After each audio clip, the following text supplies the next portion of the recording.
An array of the adaptive and unconventional threats from non-state actors, including terrorism, insurgency, banditry, secessionist violence, and other forms of organized crime. These multifaceted threats underscore the urgent need for a comprehensive, multidimensional, and multidisciplinary approach.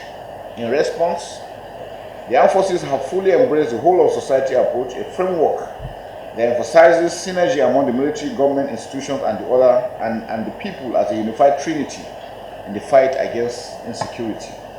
The primary objective of today's engagement is to foster direct interaction with media executives from across the country. This platform allows us to present a clear and factual scorecard of our operations and activities over the past 2 years. More importantly, it provides an opportunity for an open dialogue where the media and members of the public can ask pressing questions, and the service chiefs and health and security agencies can respond with sincerity and responsibility. We believe that truth and trust are the cornerstone of national resilience. We remain open in our activities, and we assure you that we are committed to protecting the lives and properties of Nigerians. And that's one thing we're lacking in Nigeria that is important. Security lessons must be taught right from primary school. You know, we've grown up over time because there's been peace while growing up, so we don't take these things very seriously. In Israel, you are talking about, I hope you know that there's a kind of military system they have that every Israeli must go for training. You must serve for 2 years before you leave.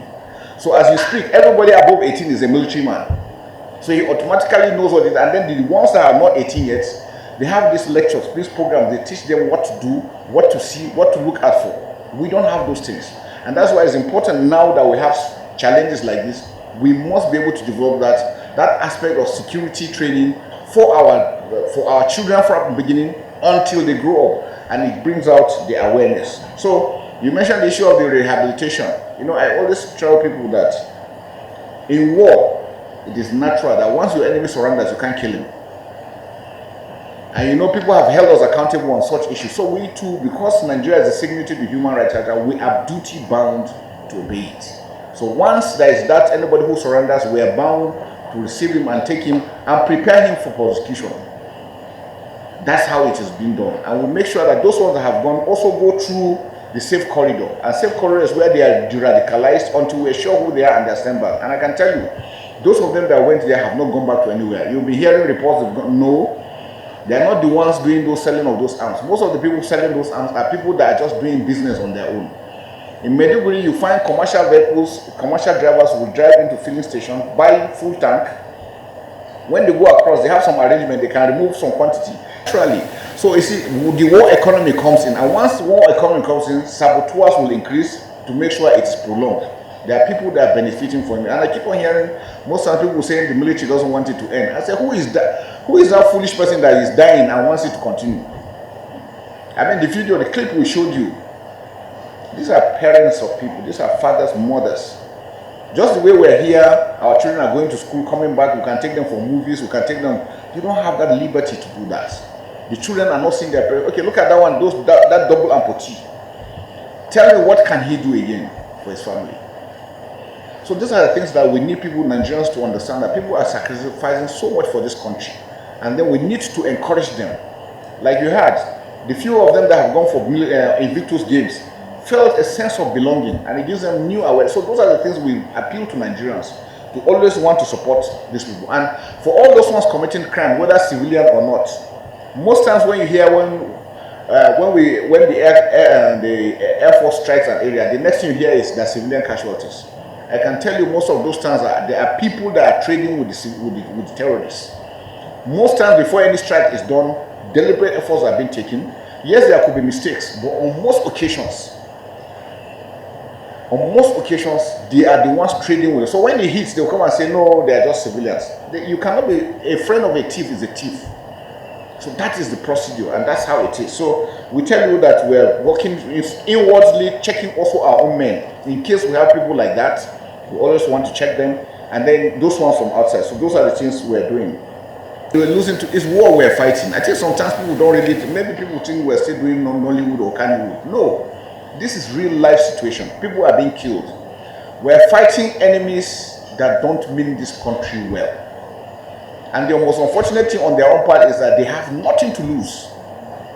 They are working on drugs, They are all drugged up most times. So even when you are shooting them and killing, they are coming. And so most people feel that they are not scared. No, a lot of them are on drugs. When we arrest them, keep them 3 days.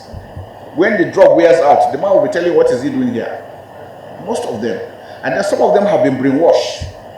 So it is by this disarmament program that some of them came to realize that they were being lied to. Their commanders are busy living larger than life, and yet they are the ones suffering. And so those are the issues, and that's why it's unfortunate. Like I've always advised, no country should allow asymmetric warfare or terrorism to start. It is a very, very difficult operation. Americans did 20 years in Afghanistan. How did they end up? With all the technology, with everything they had.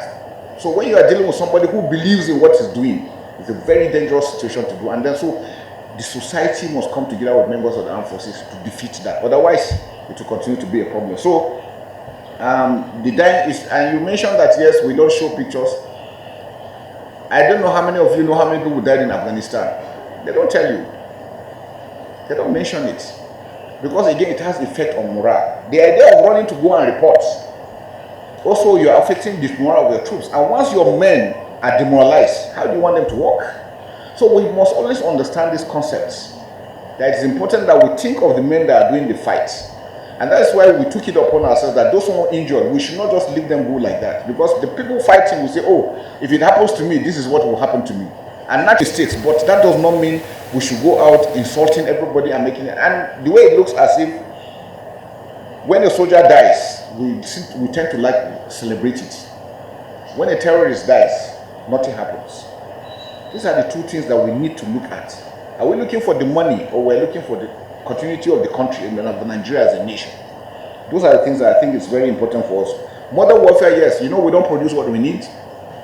Most times, even when we buy, when we get those things, we have to take them and use them to our own peculiarity, and we're doing the best we can. It has also enabled us to be able to develop some level of expertise on handling of those things. But because we don't produce them, we rely on buying from nations. You don't get them off the shelf.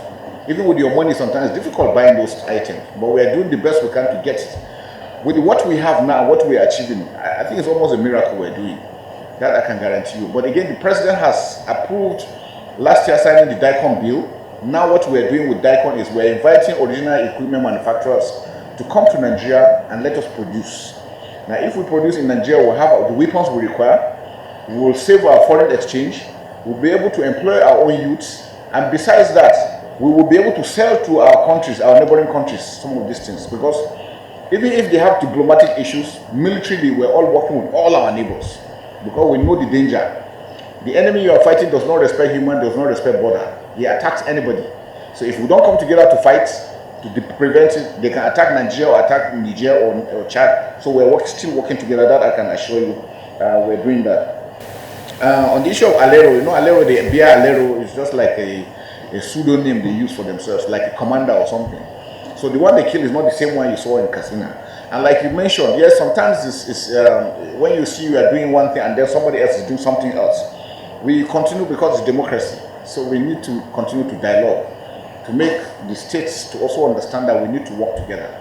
Some of these states have gone to establish vigilante groups and all this thing without adequate training. The model we did in Maiduguri, where the communities were the ones who actually selected the youths. We gave the police and the civil and the DSS, they profiled them to ensure that they are not having any criminal record, they are not criminals. The military trained them, and we attached them to the military. So they were the ones giving information, be able to protect, give us early warning before the enemy comes. So that has saved the situation. But because they are under the control of the military, we have controlled their excesses. Now when you leave them alone, a lot of them have issues in the past. They want to use this opportunity now to settle those scores. So it creates another problem. And the worst one you can do is when you make it one ethnic group. Now you are creating a problem, because now he wants to defend his own ethnic group against others. And then it becomes tit for tat. And then you can't stop that. Before you know it again, unintended consequences, you bring another aspect of it. So it is important. But what I can tell you is what challenges we are facing now, most of them did not start now. They have been there since independence. And because concrete steps have not been taken to address them, technicalities. So you must do due diligence in what you are doing. All these things take time. It's been done, and it's been done by the Attorney General of the Federation. We are holding the terrorists, but they are doing the sorting out. There is an investigation team independent of us. The Attorney General is the one who prosecutes, and prosecutions have been done. And during investigation, those ones that are found not to be part of it are taken to safe corridor. We have been doing that, and that's why sometimes you hear them going under de-radicalization and other things and being released. So it's a work that has been done. It's something that's is ongoing. We will not stop. We will continue to do that, and we'll continue to arrest and then sort them out. That's how it is for us. Now, how do we address those things? Do we have a national ID card? Do we know how many Nigerians we have? Do you know who is a Nigerian? Your border is open. If any arrest is there, can you do a thumbprint and identify who the person is? But if we go abroad, why do you think it's easier for them to arrest somebody when a crime is committed? Because every individual has a number. Your thumbprint, your picture, your address, everything is there. So it's easier for us to trace who you are. But now we have multiplication of I. You have the NIM, you have the BNI, you have the what and what, all not linked together. So my advice, let's do a comprehensive census. With technology, we can do census that can capture every Nigerian in the world that is alive. If you go to outside advanced countries, they can tell you this community X, there are 5,000 people. And that 5,000 is what, because they know. If somebody dies, they know. If somebody is, if there's birth, is known. Everything is captured. It's planning, and it checkmates insecurity. It's just like issue of toll gates. You know, there are some of the things we're looking for comfort. We jettison these things, and these things are all the things coming to play on us. Toll gates are also control measures. If something is stolen, somebody is identified, passing through a toll gate, you will be identified. So you see, those are these are measures that we need to look at as a nation. As we are looking at our border management, we build up a database so that every Nigerian, anything you do, they just tell you, give me your number. When they key in, they know who you are, they know everything about you, which hospital you were born, which school you went to. Nothing is hidden. Those are the things that I think we need to do. Also giving to follow up. Yes, Mr. President gave us a directive. We're working on it. That's why the service chiefs, you see them, they're not all here. Everybody is out in the field, making sure that we address this fully. Because we want to put this, but like I said, military effort is just 30%. 70% is non-kinetic, and it has to do with good governance, fairness, justice, equity. Because if you are ruling people and the people don't feel that, if you tell somebody to give the peace, yes, and he's hungry or he's unemployed, there are easy tools to be used. So we must put all this together. That's why I say it's a whole of society approach to asymmetric warfare, and that's why it's very important. I don't know if I've missed anyone. The issue of resurgence, like I said, the Sahel on its own is what is bringing the pressure to Nigeria. The Sahel is open. You know, we have an ungoverned space from Sudan. You know that Sudan is on fire. Central African Republic has issue. Libya is open. All the arms and ammunition and everything they have there is an ungoverned space. So movement, and that's why this immigration you see in this Japan, how many of Nigerians you see them traveling through the desert, it's all this playing out. They're putting the pressure into Nigeria. And that's why we need to be holistic in our approach in addressing these issues clearly. Issue of retirees, no. The armed forces, I think, is one organization that I think has been doing well. Yes, you might say maybe the money might not be, but then they are being paid their allowances. That one you are paying a moment before you go. The armed forces is doing the best. They are also available. Our hospitals and these things are there. Now efforts are being made by the federal government to also make sure that we look into the issue of housing for all of them. Any of them that has any issue on any allowance is taken care of. Yes, sometimes there might be delay. It affects everybody. Nigeria is going through stress, so it's not like that. But I can tell you that they are being taken care of. Their salaries are paid. Just recently, we've gone through using improved ICT to make sure that instead of bringing them we find that every quarter or so they bring them to come for verification. Now, no, it has been decentralized. You can stay where you are and verify, and we know who you are. What we found out again, there is a lot of issues on its ability, which is very, very critical. Like he mentioned, the families, we pay families, sponsor the family of anybody who has died till university. The armed forces does that, all through. And so many things, the medical aspect that's followed, we're not doing, we wish we could do more. But again, we are also taking from the purse, from the resources available. But I can tell you, we're not throwing our people away. The welfare of our men is very important, like I mentioned, because the way you treat those ones that have left will determine the ones that are serving their level of commitment. And we are very, very mindful of that, and they will continue to do that. Those of them that went, you watch the clips, some of them told you they were taken to Germany, some people were taken to Dubai, Egypt, all because of treatment. And that calls for the importance for us to be able to develop our own medical system so that we don't need to go out. Because you can imagine how much money it costs to take one person out. That money will treat more people on ground if they are here in Nigeria. So I'm happy that we have new hospitals that are also coming into Nigeria, and we're hopeful that they will be cheap enough and kind enough to also extend. I've met a few hospital proprietors that are willing to also assist members at their own contribution to the peace effort, and I think that's what we should try to increase. Well, we will say want to rate our performance. Well, I don't know. I don't want to go into figures and all these things. All I'm saying is that Abuja Kaduna Road is free. If you go there at night, you see the number of people moving. Schools are opening, markets are opening. For us, those are indicators that things are getting better. And once you go from insurgency and you start seeing this little idea of criminality, because that's how it starts. It goes up. Once it starts coming down, it goes down like that.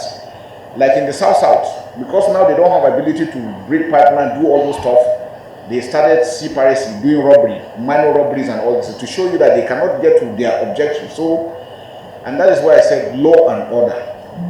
Every society must be able to have law and order being implemented. Criminals must be dealt with as criminals.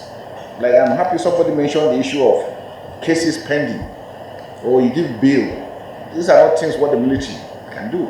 Because, you know, we cannot even prosecute. Whatever we do, we hand over. And so it has made, we can only prosecute our own personnel to some extent. Now with human rights, in those days, in Liberia, an officer shot another person and killed him. He was court-martialed, tied to the stake and shot. Case finished. But do that nowadays, the whole country will be upright that you're trying to kill people. So you see, those are the things, the dynamics that are also affecting our system. Because the military law is military law, it has its own standard that we follow. But because of human rights and our signature, so we have to obey those things. So it bends the law, and once people cannot see the repercussion for their action, impunity sets in. And it is that impunity that we're in now. You take somebody to court, he's given a bail, and the case is gone.